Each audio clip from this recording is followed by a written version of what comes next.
When the UN was founded in 1945, most of Africa had no voice. Today, Africa remains the only continent without permanent representation, despite African issues dominating the Council's agenda. This exclusion, a relic of bygone era, is a profound injustice. Decisions about Africa must no longer be taken without Africa. 80 years after the establishment of the United Nations, the Security Council still operates under a structure that excludes Africa. This not only undermines the Council's credibility, but also challenges the universality of the UN as a whole. Today, therefore, I must restate Africa's clear and legitimate demand. To the permanent members, I reiterate that recognition should be accompanied by a genuine political willingness to take action. To member states involved in the intergovernmental negotiations, let us use the structured dialogue to build consensus on outcomes rather than recycle entrenched positions. To the wider United Nations membership, as the UN marks its 80th anniversary, let us not allow another milestone to pass with words alone. The Pact for the Future gives us the mandate.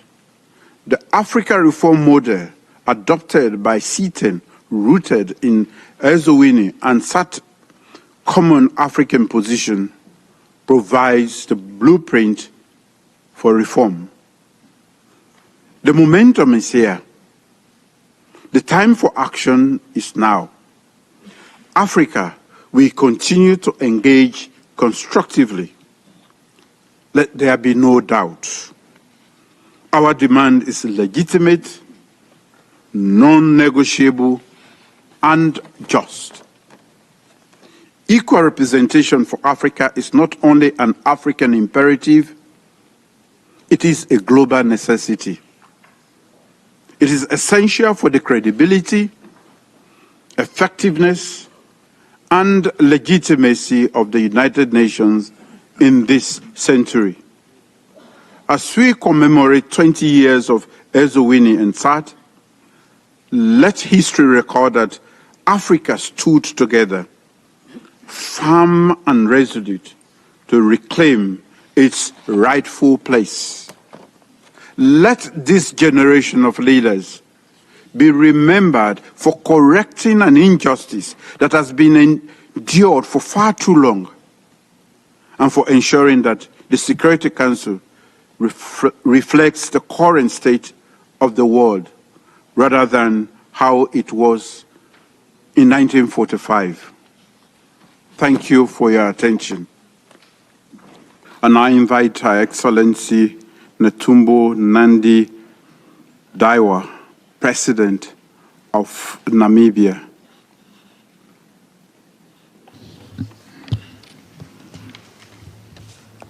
Thank you, Your Excellency Julius Maad Bio, President of the Republic of Sierra Leone and Coordinator of the African Union Committee of 10, Heads of State and Government on the United Nations Security Council reform, Your Excellency Joao Manuel Lourenço, President of the Republic of Angola and Chairperson of the African Union, Chairperson of the African Union, Your Excellencies, Heads of States, ladies and gentlemen. 20 years ago, African leaders have agreed and adopted the African Common Position on the reform of the UN Security Council, thus become a roadmap well-known document as Winner Consensus and the Ceres Declaration.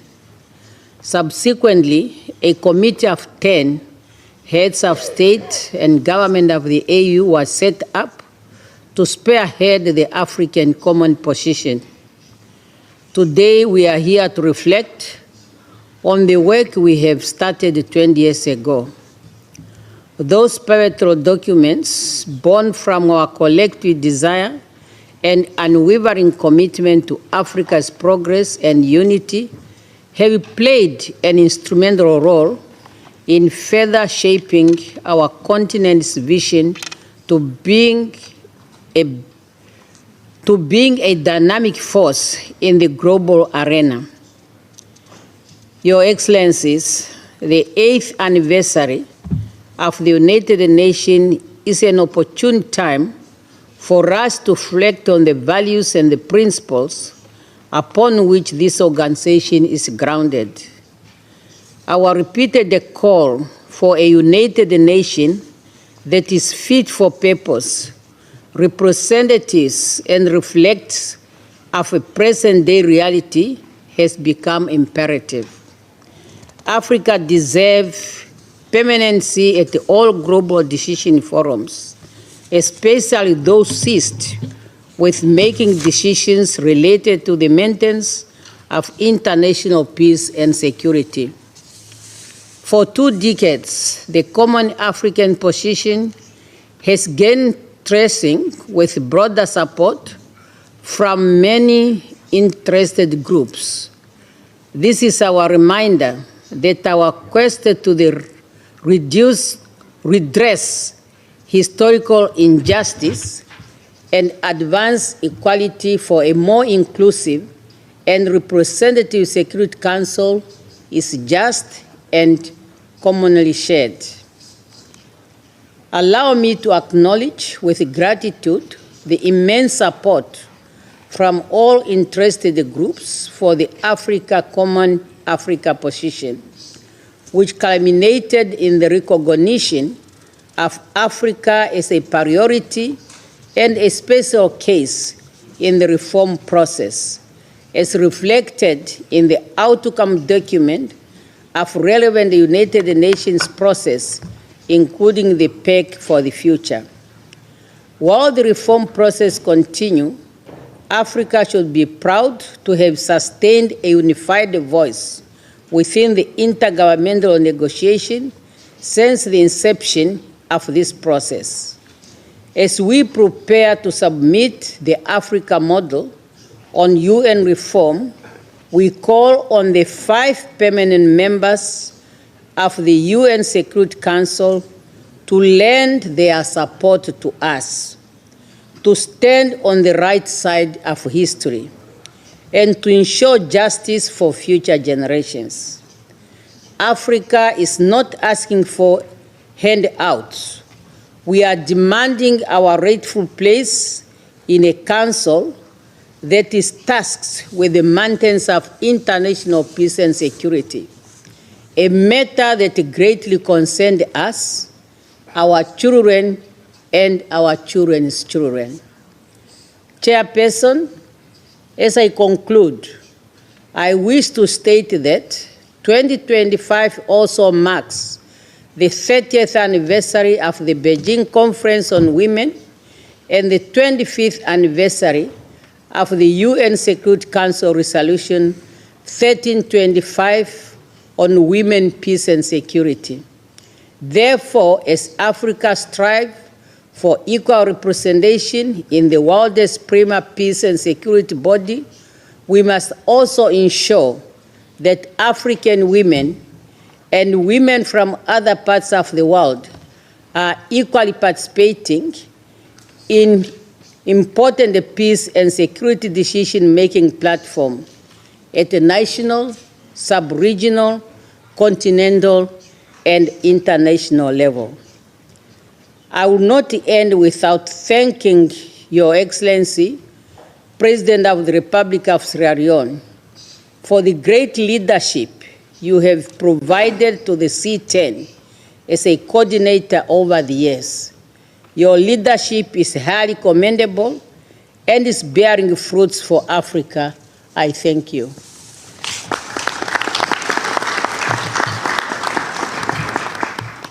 I thank my dear sister. We now go to the Vice President of Equatorial Guinea. You have the floor, please.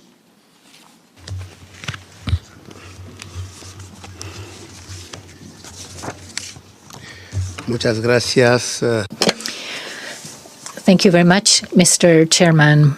Mr. Chairman, I take the floor on behalf and in representation of His Excellency Obiang Sogo, President of the Equatorial Guinea, to express our acknowledgement of your in your position as the coordinator of the C10, your leadership, your strong commitment defending the common African position within the reforms of the Security Council. Would like to thank you for the initiative of gathering this summit during the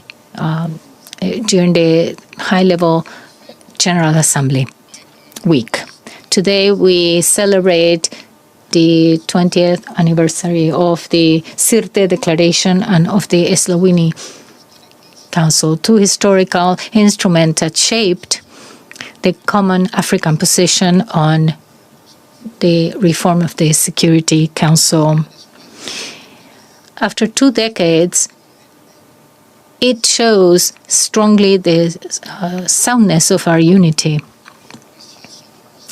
and the fairness of our demands in the global agenda. While it is true that throughout these 20 years, the African position is well known, it has greater and greater support. We mustn't forget that while we're celebrating the 80th anniversary of the UN,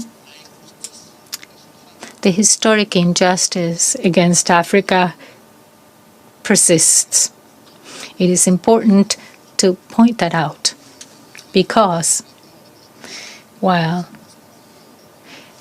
we reiterate the values defended in the Charter of the UN, the African continent, with its geopolitical importance, its population, and contributions to peace and security, continue to be excluded from permanent membership in the Security Council. So it is not well represented as a non-permanent member. This undermines the legitimacy and credibility and efficiency of the UN. Mr. Chairman, the 80th anniversary of the UN is a critical crossroad to promote the international commitment in view of the Compact for the Future, which says that Africa must be recognized as a special case and as a priority in the process of the reform of the Security Council. It is essential for us to now present and defend the AU model on the reforms of the Council while we have intergovernmental negotiations. We must promote this reform process. It is necessary. We don't need to reiterate our position. The future of the UN depends on its capacity to transform and respond to current reality. A Security Council that continues to exclude the African continent cannot speak with moral authority in today's world.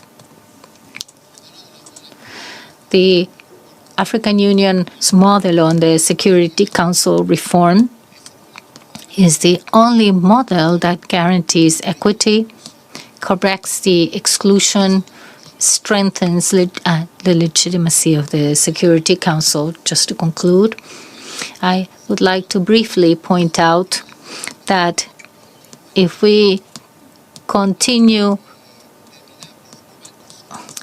if the reform continues on these endless debates about whether Africa deserves or not its place as a permanent member and an inadequate representation as non-permanent, then the process runs the risk of losing its credibility and purpose.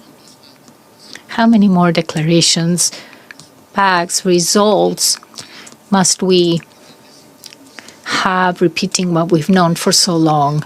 Africans' exclusion constitutes an injustice. Before taking concrete steps, how many more intergovernmental negotiations must we have? We cannot reach 100 years of these organizations and celebrate that if this injustice persists. Our voice must be high and clear. We cannot continue to accept to have these perpetual debates that end up in just no tangible recognition. Thank you very much. I thank the Vice President for his intervention. I now give the floor to the Vice President of Uganda. You have the floor, please. Your Excellency Manuel Lorenzo, President of Angola and Chair of the African Union, Your Excellency Mada Bio, President of Sierra Leone and Coordinator of the C10 and also Chair of this session, Excellencies, Heads of State and Government, the Chairperson of the African Union, distinguished delegates, ladies and gentlemen. I thank Your Excellency Dr. Julius Maada Bio, President of the Republic of Sierra Leone, for convening this 7th summit of the Committee of 10 African Union Heads of State and Government on the reform of the United Nations Security Council at this important time when we mark the 80th anniversary of the United Nations. I also express deep appreciation to Your Excellency Maada Bio as the coordinator of the C10 and the entire leadership of the government of the Republic of Sierra Leone for the unwavering commitment to advancing the common African position on the reform of the United Nations Security Council since its adoption in 2005 and for keeping Africa solidly united. There is no doubt that the C10 has made significant progress in promoting, advocating, and canvassing for the support of the common African position through diplomatic engagements with several relevant stakeholders and interest groups within the intergovernmental negotiation frameworks and other multilateral levels.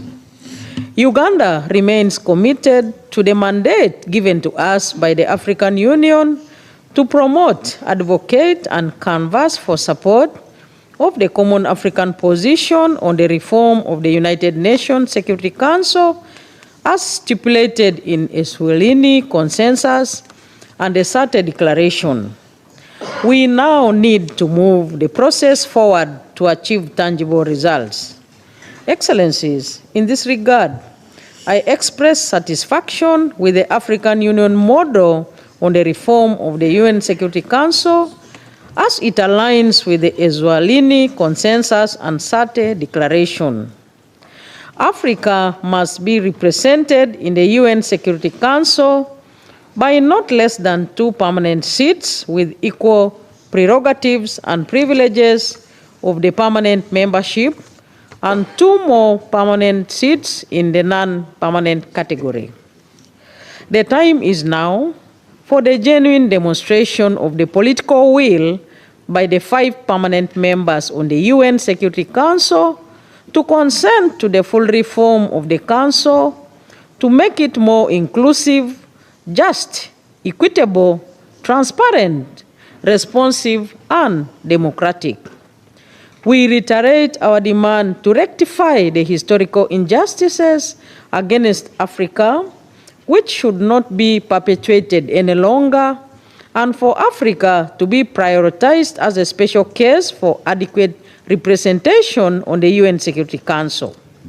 We need to step up building the Africa we want in accordance with the vision of the African Union: cohesive, secure, prosperous, united, and speaking with one voice on all aspects of the UN Security Council reform process, thus fostering the maintenance of international peace and security for global development. As I conclude, we remain steadfast in our demand for the immediate full reform of the UN Security Council and for Africa to be adequately represented in both permanent and non-permanent categories in line with the common African position.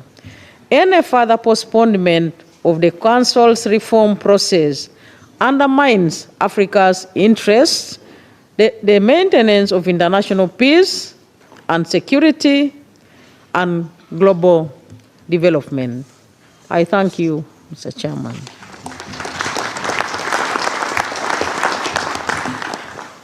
I thank the Vice President for her intervention and now invite the Foreign Minister of Algeria. You have the floor, please.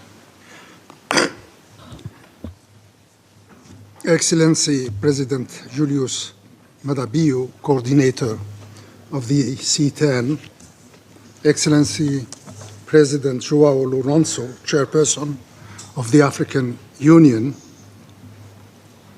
Excellency the Chairperson of the African Union Commission, Ministers, Ambassadors, and distinguished delegates, as we mark the 20th anniversary of the Zambia Consensus and the Third Declaration, we stand together to take stock of 2 decades of tireless efforts by Africa to correct a long-standing historical injustice while reflecting on the path forward with a renewed determination and a clearer vision.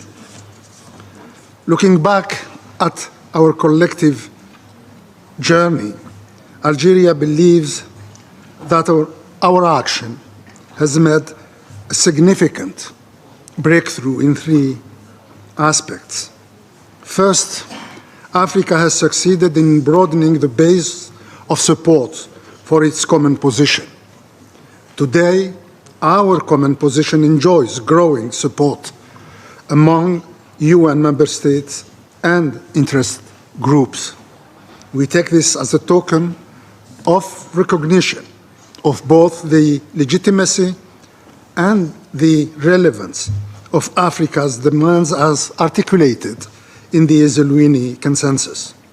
Second, Africa has also succeeded in fostering a global understanding of the particularity of its case.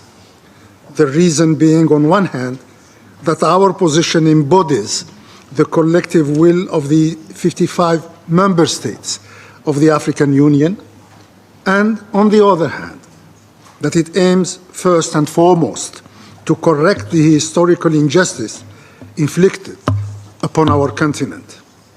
Third, and perhaps more crucially and decisively, Africa has proven to the world that it is ready to contribute its fair share to the collective security system with commitment, resolution, and dedication. Through the A3 mechanism, Africa has demonstrated that it harbors no ambitions other than to make a selfless contribution to enable the Security Council to fully assume its responsibility for the maintenance of international peace and security. While these successes are significant, the road to fulfilling our mandate remains long and fraught with challenges. The collective security system is going through an ever-deepening crisis. Its main tool, the UN Security Council, is in a state of almost complete paralysis. and more concerns are being voiced regarding this situation, and more appeals are being made to overcome this stalemate and to prevent it from deteriorating further and getting out of control. In view of this situation, our commitments are twofold.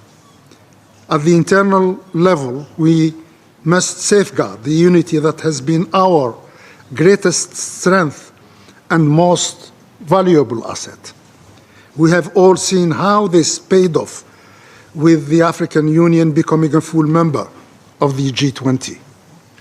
We should therefore give due consideration to the compelling need to put our house in order by getting all African countries recommit and re-engage under the umbrella of the African common position.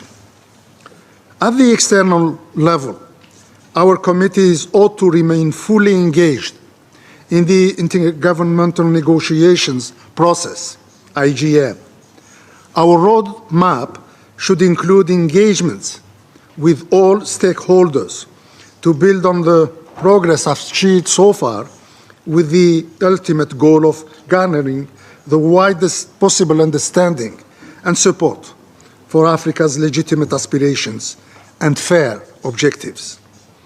We are indeed duty-bound to remain faithful to our common position, because it is sound, because it is fair, and because it is fully responsive to our collective concerns and interests.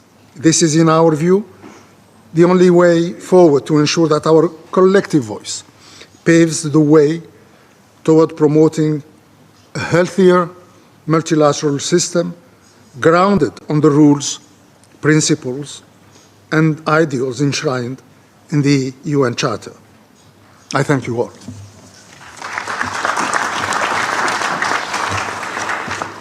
I thank the Honorable Foreign Minister for his intervention. I now call on the Honorable Foreign Minister of Congo to take the floor. You have the floor, please. Merci, Excellence. Thank you, Your Excellency, President of the Republic of Sierra Leone. Your Excellency Lorenzo, President of the Republic of Angola and current chair of the African Union, the chairperson of the Commission, ladies and gentlemen, dear friends, I'm speaking on behalf of His Excellency President Denis Sassou Nguesso, who mandated me to represent him here. Before I go forth, I would like to commend your personal commitment in the untiring promotion of the interests of our continent.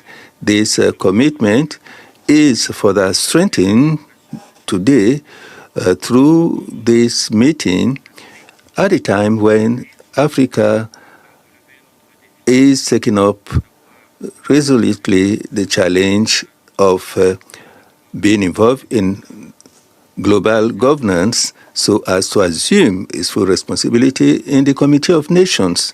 Increasingly, we are witnesses to changing geopolitical situations, and this has called on us to embark upon a reform of the Security Council. We can also bear witness of the fact that the Security Council has found it very difficult to resolve some crucial and urgent security issues in an equitable way. Hence, the question that will legitimately come to our minds is that of knowing whether a wider representation within that body would not lead to greater efficacy of its work. And it is our conviction that an expansion that takes into consideration the size and the role of Africa in this context, taking into consideration the representation of the continent in this body will be most adequate. We believe that 2025, which is also the 20th anniversary of the Eswatini Consensus, as well as the Search Declaration, and also the anniversary of the United Nations, the establishment of the United Nations, all concur to require of to reconsider this situation and embark on the reform that we thought of during the Pact of the Future. It is necessary to reform the Security Council, and this has been more evident in the current geopolitical situation. And in this debate, Africa has always sought to promote greater dialogue, expanding it to different interest groups and stakeholders. And this is why we also have relations with the 5 permanent members. And we do hope that in the context of this celebration of the 20th anniversary, we will be able to re-energize the multilateralism, particularly for the benefit of Africa in this context where the greater part of issues dealt by the Security Council concern Africa. Thank you for your attention. Monsieur le Ministre. Thank you, Honorable Minister, for your statement. Call on the Foreign Minister of Zambia to take the floor. Thank you very much, Your Excellency Julius Maada Bio, President of the Republic of Sierra Leone and Coordinator of the AU Committee of 10. Your Excellency João Manuel Gonçalves Lourenço, President of the Republic of Angola and Chairperson of the African Union. Your Excellency Mahmoud Ali Yusuf, Chairperson of the African Union Commission. Your Excellencies, Heads of State and Government, Honorable Ministers, distinguished ladies and gentlemen. I wish to thank you for giving me the opportunity to contribute to this very important discussion on behalf of President Hakainde Hichilema, President of the Republic of Zambia, who has mandated me to deliver this statement on his behalf. Allow me at the outset to join delegations that have spoken before me to thank the coordinator of the C10 for convening this important engagement to commemorate 2 landmark milestones in the ongoing pursuit of equitable and effective reform of the United Nations Security Council, the Eswatini Consensus and the Search Declaration. These historic instruments stand as a testament to Africa's unwavering commitment to global peace, security, and the principles of justice and fairness within the international system. Your Excellencies, the Eswatini Consensus and the Search Declaration adopted by the African Union in 2005 embody the collective African voice demanding meaningful reform of the Security Council. These instruments underscore the continent's firm stance on expanding both permanent and non-permanent membership to better reflect the geopolitical realities of the 21st century and to ensure Africa's rightful representation and influence in matters of international peace and security. The committee's tireless efforts to build consensus among all UN member states reflects Africa's dedication to constructive dialogue, inclusivity, and multilateralism. We reiterate our commitment to a transparent, accountable, and representative Security Council which can effectively address the complex security challenges facing our world today. Your Excellencies, while we acknowledge the slow pace of the intergovernmental negotiation process, we must also recognize that the geopolitical dynamics surrounding the Security Council reform remain complex. Yet we cannot afford to be complacent. The time has come for us to reinvigorate our strategy, particularly how we engage with our P5 counterparts and the other influential stakeholders. To this end, allow me to highlight 3 key approaches as recently affirmed at the 13th C10 ministerial meeting held in Lusaka in June this year. 1. Enhancing high-level political engagements. We must scale up direct dialogue at the highest political levels with our counterparts, the permanent members of the Security Council, and other strategic actors. Our engagements should translate into tangible political support for the common African position. 2. Leveraging multilateral platforms. Africa must continue to use its collective influence in multilateral forums, including the African Union, the Non-Aligned Movement, and the G77 plus China, to build broad-based coalitions that support our call for a fairer and more representative council. 3. Strategic communication and diplomacy. It is imperative to recalibrate our diplomatic messaging. We must assert clearly and consistently that Africa's demand is not a favor, but a matter of historic justice, sovereign equality, and global legitimacy. Africa's 54 member states represent more than a quarter of the UN membership, yet remain without permanent representation. This status quo is neither tenable nor justifiable. Your Excellencies, as we commemorate this 20th anniversary, let us renew our unity of purpose and sense of urgency. The Ezuluni Consensus remains our guiding framework. Let us guard it jealously, promote it proactively, and implement it strategically. We owe it to the generations before us and the future of Africa to ensure that Africa is not just present at the table of global governance, but is a permanent, influential voice in shaping the decisions that affect our continent and the world at large. Your Excellencies, I thank you.